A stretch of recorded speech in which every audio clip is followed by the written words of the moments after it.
Hello guys, it's Itty Bitty here, and today I am doing a a fried rice mukbang with beef. And my mom told me the beef is tough because it's actually her leftovers, but whatever. I'm hungry. It's hot, and I didn't pick all of the peas out of there, so now I'm a little bit disappointed, but it's okay. I'm feeling good today. I'm feeling optimistic. I'm feeling good. I got my insurance transferred over to my new car. I'm in better spirits. Like, I don't know, it's taken a lot for me to try to get it out of that energy that I was in previously. Because I haven't been feeling very, y'all know. I'm tired of saying that, dude. I've been feeling like shit. I feel better. I feel good. I had a pretty good Father's Day. My stepdad had a good Father's Day. And I got to see my sister, spend time with my nephew. I cut his hair. It looks so good. Hopefully, I might post pictures if I can. But, oh my God, it's so cute. It turned out good. And I lined him up so good. Like, that made me feel better. That made me feel a lot better. Because I haven't done hair in a while. Like, something, extra like that. And it proves that my clippers work. So now, but they're rusting a little bit. Not on the blades, but just under. So I'm going to see if I can get a guy out to realign them. And realign them and fix them. And then I need clipper coolant and stuff like that. Because at school they kept saying they would do shit like that. Same with sharpening my shears. They kept saying they would get somebody to come out and do that, and they never did. But so I need to get that stuff done, but my shit still worked, and I was able to do a great job. And I got paid for it, so I'm happy. A little something, something. Then, but yeah, that turned out good, and my nephew also got to stay the night, which I'm really happy, because my daughter had somebody to hang out with and play with, and I think that she really needs to get out of her room, get off of her phone, and hang out. Like, she doesn't really want to hang out with me anymore. She's like in that in-between age, which, I'm trying to honor that and give her respect and space and stuff, but at the same time, we both need human interaction. I don't care how we think as far as being okay with being alone and stuff. We need to talk to people. Like, it's bad enough that I don't talk to any other adults, but for us to not be as hanging out as much as we used to or whatever, it hurts. I'm not gonna lie. But I know, I can't even say I feel like, because I just know that she's struggling. Her dad never texts her back hardly or anything. Like, he hasn't been texting her. He doesn't hardly check up on her. She's always the first one to text him. And I've noticed that he only texts her during hours that he would be at work.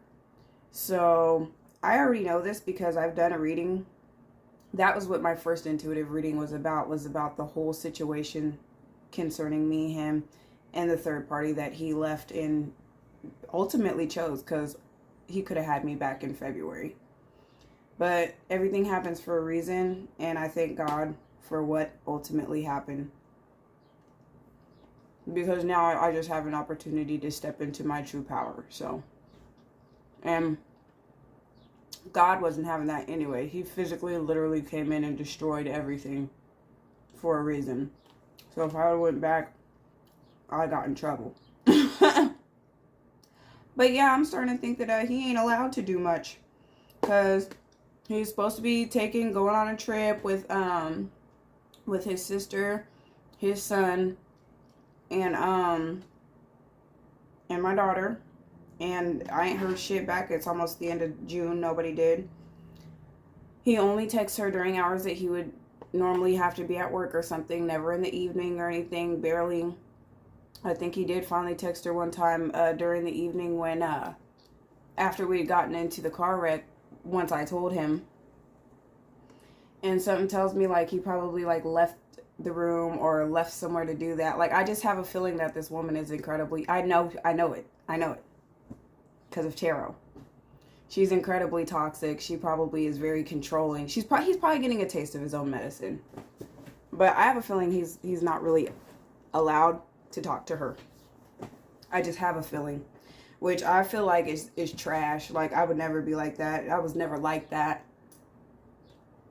I would never keep him away from his family or anything like that. Be isolating, even though he kind of did that to me. But I don't know. I just have a feeling that it's not okay when he communicates with us or even probably his real family. I know that girl is controlling, possessive. I know she doesn't even know me, but she's jealous of me. I felt her energy literally in the reading. I don't even think that she's necessarily jealous of me. I just think that she's a jealous person in general.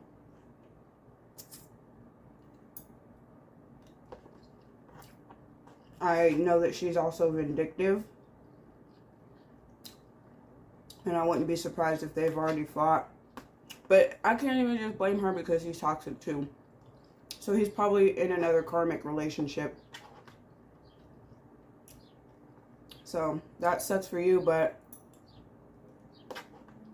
it also shows me how much of a fucking people pleaser he is. Because he's always like that, always trying to please everybody except for who the fuck it matters. You know what I mean? When you had me, you pleased everybody but me. And now he's continuing to do the same thing. Like, I bet you he doesn't text in front of her. Like, just something tells me he ain't allowed to do shit. I have a feeling.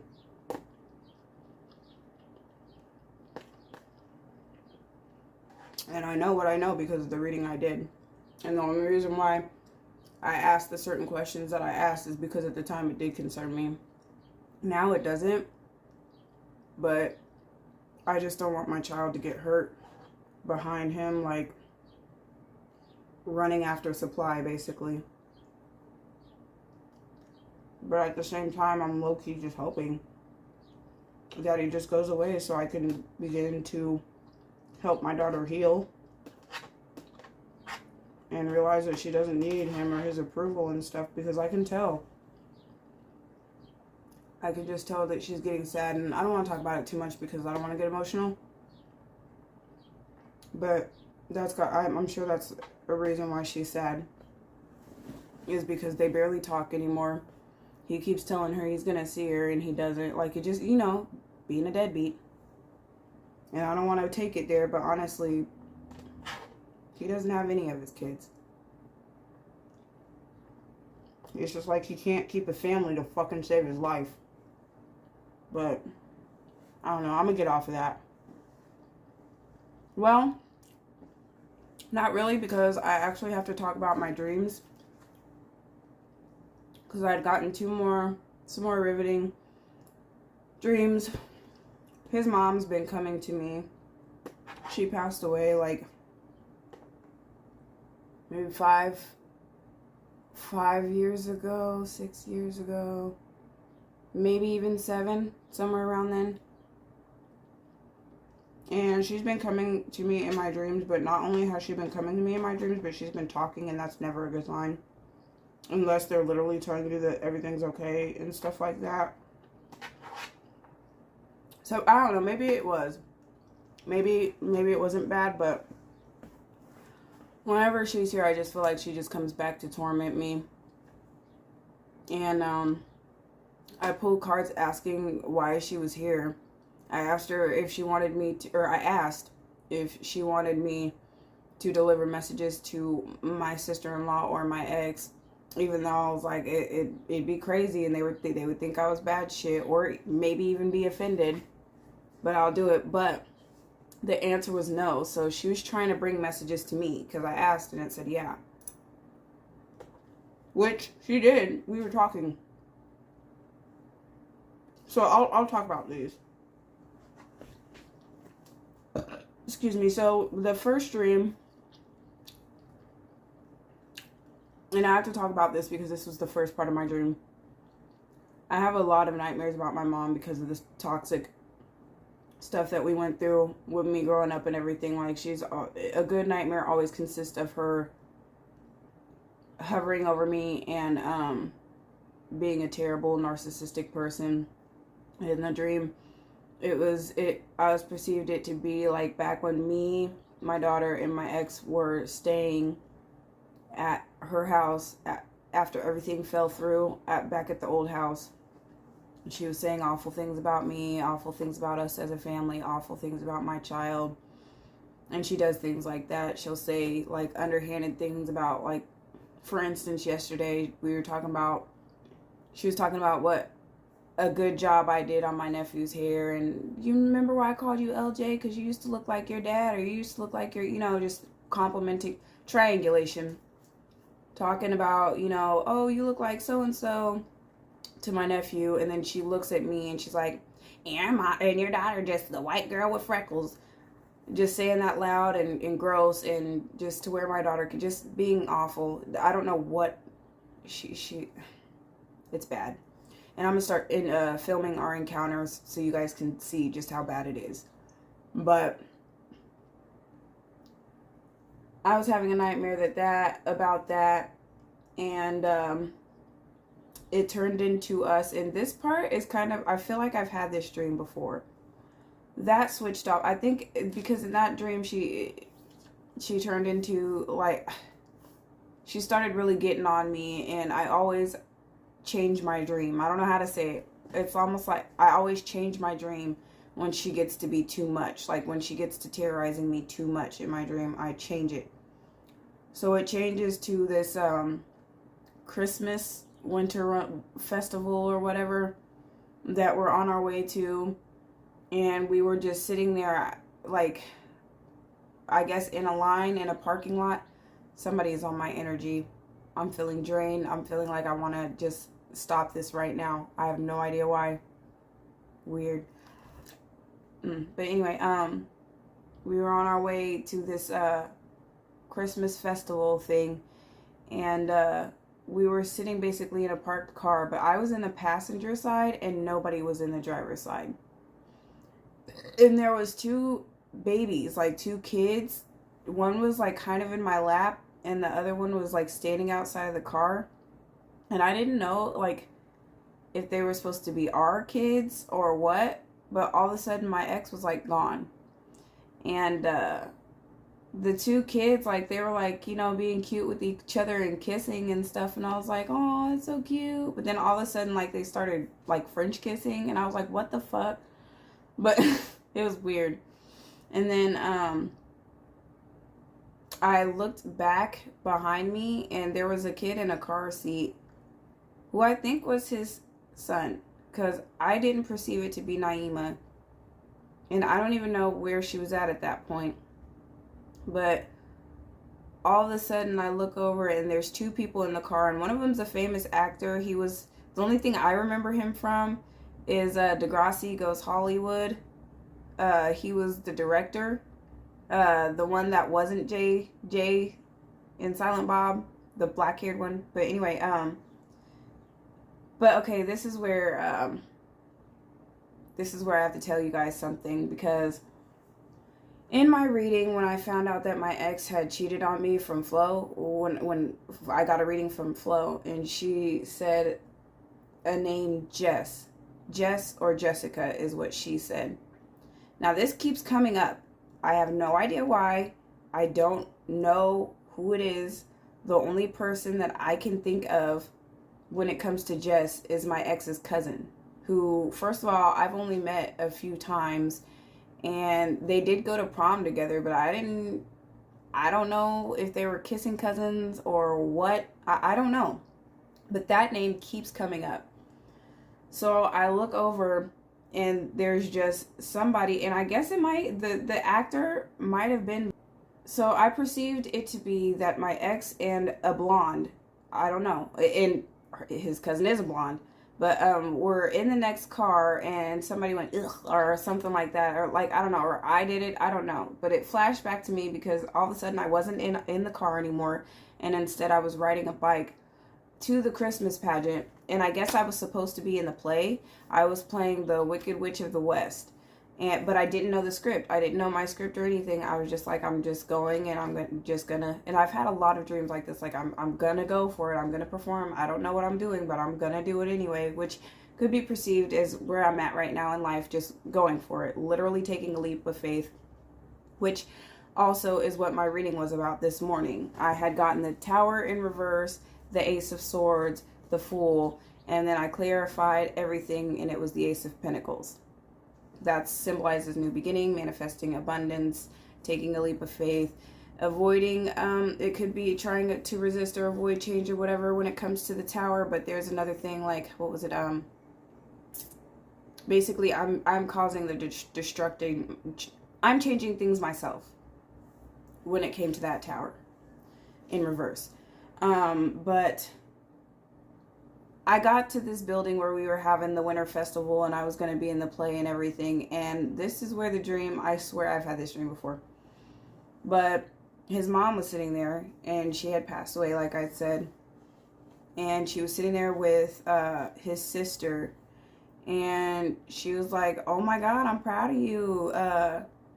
You moved, you went to school, like you're a powerhouse. Like she said, I was a powerhouse. And I was just like, oh wow, thank you. But in my mind I was like, yeah, you think I'm powerful now? Wait until you see me really take my power or something like that. Basically, she's proud of me for moving on and doing what I have to do. So that was really interesting, especially her of all people saying that.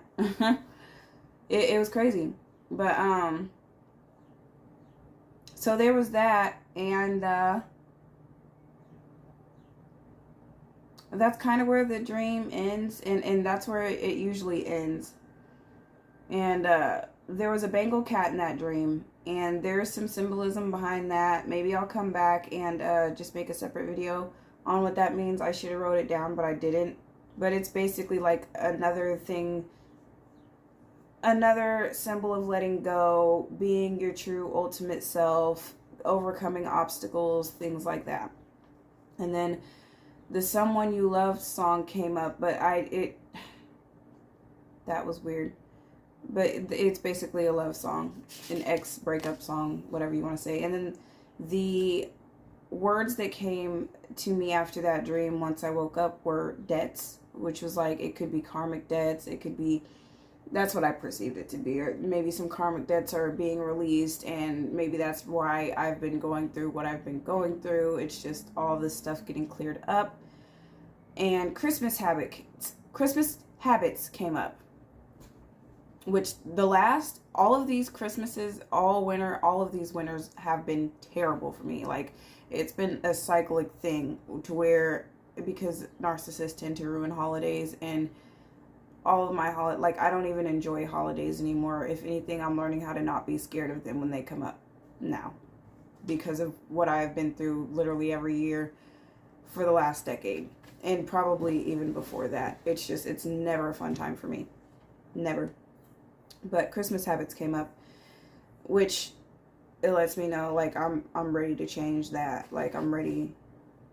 We're gonna have a good ass Christmas this year. We're gonna have a good ass life. But anyway, so my next dream, oh my God, and it was so crazy. Okay. My next dream was I was visiting school with my friends. Okay, the funny thing about it though is it was beauty school. It was like beauty school, but it was like a high school setting.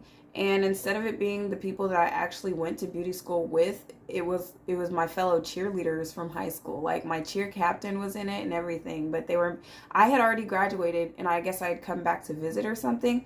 And they were making dresses, and I'm telling you, they were a bomb. Like, I was like, damn, did I miss this class? Like, I was like, oh, I want to be. So I don't know if maybe this was encouragement to just keep learning, go back to school. I have no idea. But I know right now I'm trying to work, and I'm trying to make use out of my Don't matter. You know what I'm trying to get at. But Eugenia Cooney was there.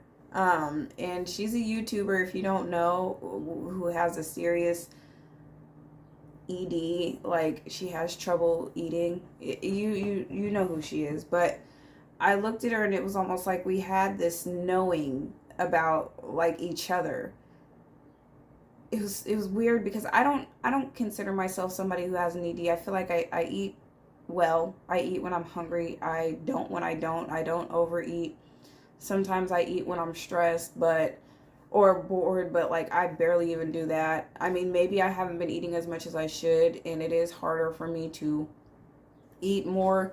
I'm trying to eat more so I can gain weight because literally I'm 115 pounds on a good day, but it's just I've been stressed and struggling and stuff. But I don't know, me and Eugenia Cooney, we just gave each other a big long hug, and like I could just feel her. Like, it was like one of those strong hugs to where like we both needed it. You know how like, or like when you haven't seen each other for a long time, or when you're both going through something, and it was just so weird. But we gave each other a long hug.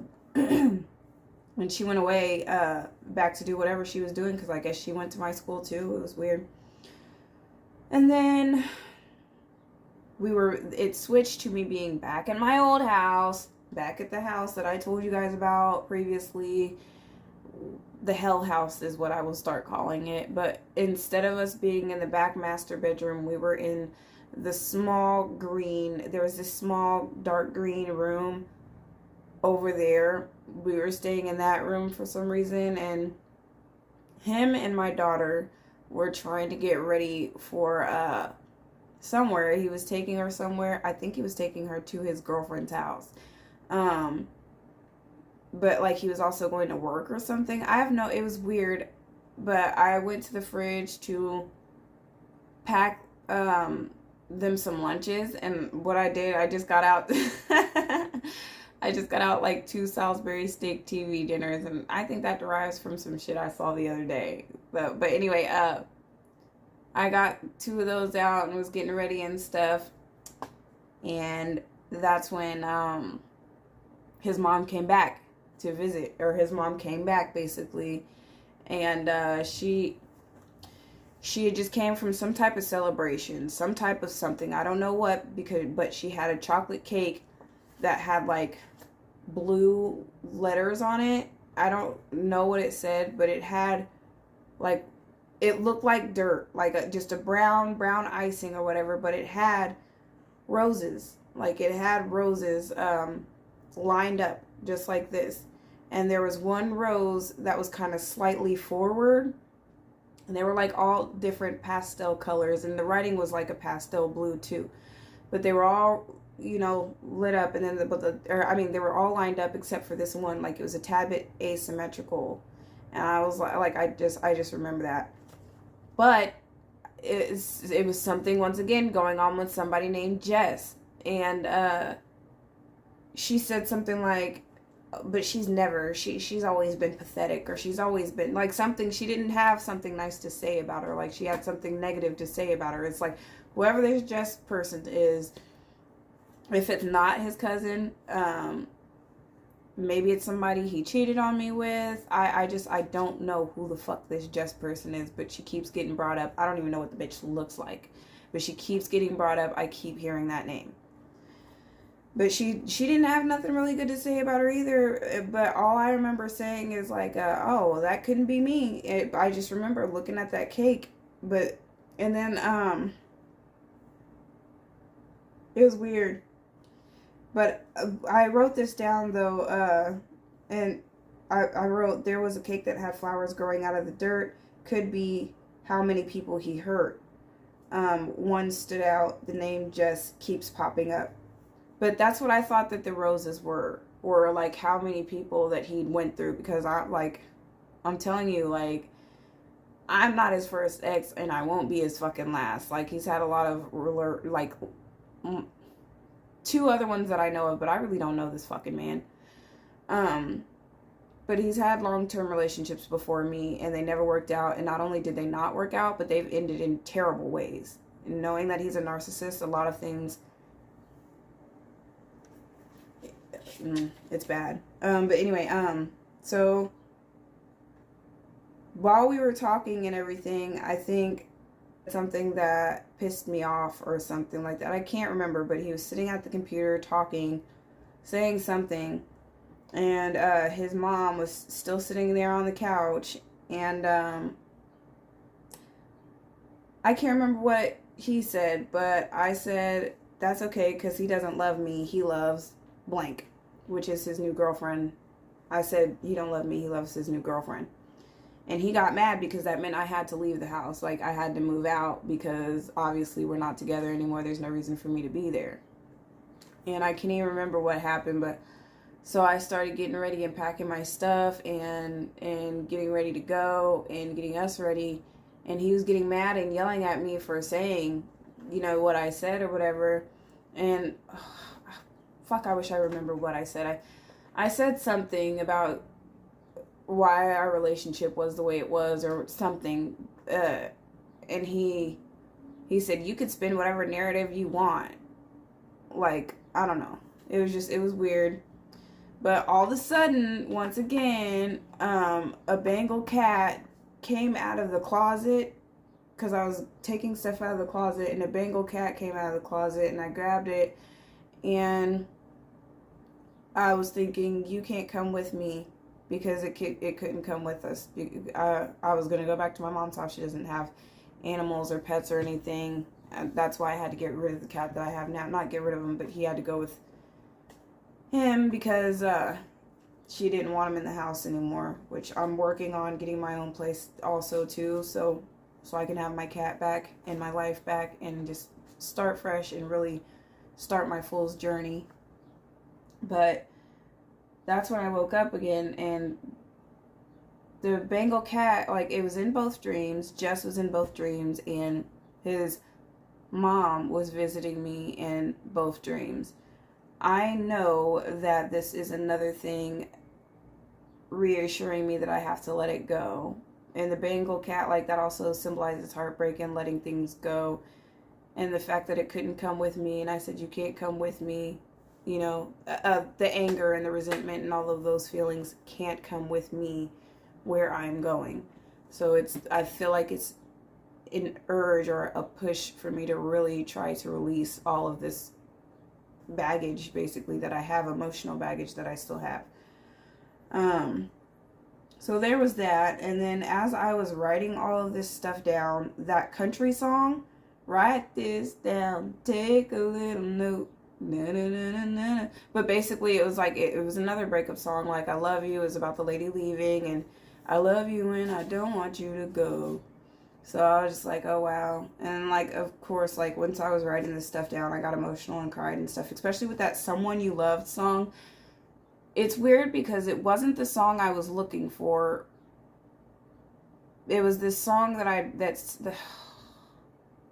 long story short, it was the right song because the words made sense. And I feel like he won't admit it, but he's obviously still holding on because there's still energy there. I could feel it. It keeps coming up in my dreams. And the fact that his mom is visiting me when she could be doing anything else in her spiritual realm says a lot. So, I don't know, maybe she's trying to help me to release it. Actually, I know that because I pulled cards for that. Like, she's trying to help me to release this whole thing. Maybe she's coming back, I don't know, to, in some weird roundabout way, apologize for everything. But in my opinion, that's not really helping. It would help if she would just go ascend. But that's another thing, is I guess she needs my help doing that. I don't know how I'm supposed to help, but she does. She needs my gifts for some reason. I did pull cards for that, and I guess she needs my help with the use of my gifts, my spiritual gifts. I don't know, though. Oh, and then another song that I keep getting, that keeps coming to me whenever I do spiritual work and stuff, is Jordan Sparks' One Step at a Time. And that's like kind of about finding your way and making your way to success, ultimately. So, but there was that. Very riveting stuff. And I feel like it gave me some clarity, some further clarity about things. it's definitely a no. We should definitely really let each other go. Like, we shouldn't be thinking, or I mean, me, if it's just me, I shouldn't be thinking about it anymore. I should be really trying to release it, let it go. I haven't been watching any tarot about, well, I'm lying because I watched one this morning, but it's just because I keep seeing things that apply. I keep seeing things that resonate, and I'm worried, like, I don't know. I know that he's going to keep popping in and, like, talking to her, and I just feel like, I don't know.